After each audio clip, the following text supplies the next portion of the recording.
जैसे मनुष्य पहले कुएं को खोदकर उसके जल से स्नान पान और खेत बगीचे आदि स्थानों के सींचने से सुखी होते हैं, वैसे ही विद्वान लोग यथा योग्य कलायंत्रों में अग्नि को जोड़ के उसकी सहायता से कलों में जल को स्थापना करके उनको चलाने से बहुत कार्यों को सिद्ध करके सुखी होते हैं।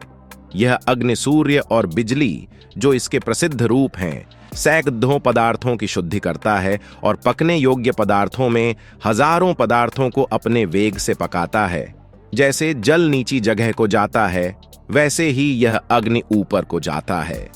इन अग्नि और जल को लौट-पोट करने अर्थात अग्नि को नीचे और जल को ऊपर स्थापन करने से व दोनों के संयोग से वेग आदि गुण उत्पन्न होते हैं। जैसे समुद्र के मध्य में अनेक गुण, रत्न और जीव जंतु और अगाध जल है, वैसे ही अग्नि और जल के सकाश से प्रयत्न के साथ बहुत प्रकार का उपकार लेना चाहिए। जैसे कबूतर अपने वेग से कबूतरी को प्राप्त होता है, वैसे ही शिल्प विद्या से सिद्ध किया हुआ अग्नि अनुकूल अर्थात जैसे चाहिए वैसे गति को प्राप्त होता है।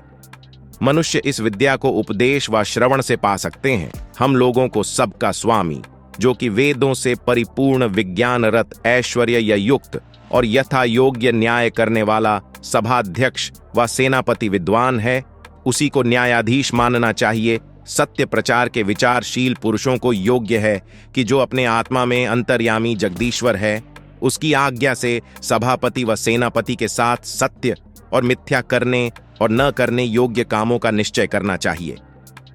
इसके बिना कभी किसी को विजय या सत्य बोध नहीं हो सकता। जो सर्वव्यापी जगदीश्वर न्यायाधीश को मानकर व धार्मिक शूरवीर को सेनापति करके शत्रुओं के साथ युद्ध करते हैं, उन्हीं का निश्चय से विजय होता है, औरों का नहीं। मनुष्यों को परस्पर मित्रता सिद्ध कर अल्भ्य पदार्थों की रक्षा और सब जगह विजय करना चाहिए तथा परमेश्वर और सेनापति का नित्य आश्रय करना चाहिए। और यह भी स्मरण रखना चाहिए कि उक्त आश्रय से ही उत्तम कार्य सिद्धि होने के योग्य हो, सो ही नहीं किंतु विद्या और पुरुषार्थ भी उनके लिए करने चाहिए। जहां मनुष्य सभा व सेना के स्वामी का सेवन करते हैं, वहां वह सभाध्यक्ष अपनी सेना के अंग व अन्नादि पदार्थों के साथ उनके समीप स्थिर होता है।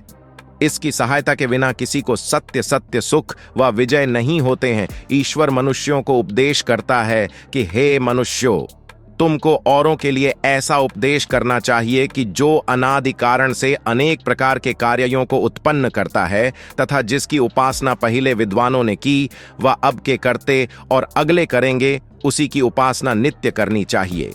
इस मंत्र में ऐसा विषय है कि कोई किसी से पूछे कि तुम किसकी उपासना करते हो, उसके लिए ऐसा उत्तर देवे कि जिसकी तुम्हारे पिता व सब विद्वान जन करते तथा वेद जिस निराकार, सर्वव्यापी, सर्वशक्तिमान, अज और अनादि स्वरूप जगदीश्वर का प्रतिपादन करते हैं, उसी की उपासना मैं निरंतर करता हूँ। मनुष्यों को विद्वानों के समागम ही से सब जगत के रचने, सबके पूजने योग्य, सबके मित्र, सबके आधार, पिछले मंत्र से प्रतिपादित किए हुए परमेश्वर के विज्ञान व उपासना की नित्य इच्छा करनी चाहिए, क्योंकि विद्वानों के उपदेश के बिना किसी को यथा योग्य विशेष ज्ञान नहीं हो सकता है। सब पुरुष व सब स्त्रियों को परस्पर मित्र भाव का वृत्ताव कर व्यवहार की सिद्धि के लिए परमेश्वर की प्रार्थना व आर्यय्य राजविद्या और धर्म सभा प्रयत्न के साथ सदा संपादन करनी चाहिए। जैसे सबका हित चाहने वाला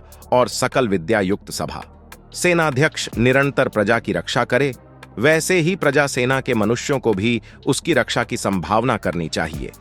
मनुष्यों को सभाध्यक्ष, सेनाध्यक्ष सहित सभाओं में सब राज्य विद्या और धर्म के प्रचार करने वाले कार्य स्थापन करके सब सुख भोगना व भोग आना चाहिए और वेद की आज्ञा से एक से रूप स्वभाव और एक सी विद्या तथा युवा अवस्था वाले स्त्री और पुरुषों की परस्पर इच्छा से स्वयंवर विधान से विवाह होने योग्य है और वे अपने घर के कामों में तथा एक दूसरे के सत्कार में नित्य यत्न करें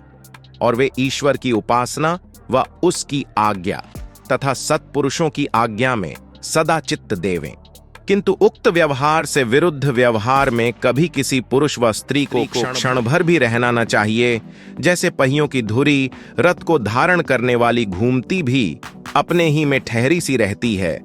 और रथ को देशांतर में प्राप्त करने वाली होती है, वैसे ही आप राज्य को व्याप्त होकर यथा योग्य नियम में रखते हो, जैसे विद्वानों का सेवन विद्यार्थियों का अभीष्ट अर्थात उनकी इच्छा के अनुकूल कामों को पूरा करता है, वैसे परमेश्वर का सेवन धार्मिक सज्जन मनुष्यों का अभीष्ट पूरा करता है। इसलिए उनको चाहिए कि परमेश्वर की सेवा नित्य करें। अज और अनादि स्वरूप जगदीश्वर का प्रतिपादन करते हैं, उसी की उपासना मैं निरंतर करता हूँ। मनुष्यों को विद्वानों के समागम ही से सब जगत के रचने, सबके पूजने योग्य, सबके मित्र, सबके आधार, पिछले मंत्र से प्रतिपादित किए हुए परमेश्वर के विज्ञान व उपासना की नित्य इच्छा करनी चाहिए, क्योंकि विद्वानों के उपदेश के बिना किसी को यथा योग्य विशेष ज्ञान नहीं हो सकता है। सब पुरुष व सब स्त्रियों को परस्पर मित्र भाव का वृत्ताव कर व्यवहार की सिद्धि के लिए परमेश्वर की प्रार्थना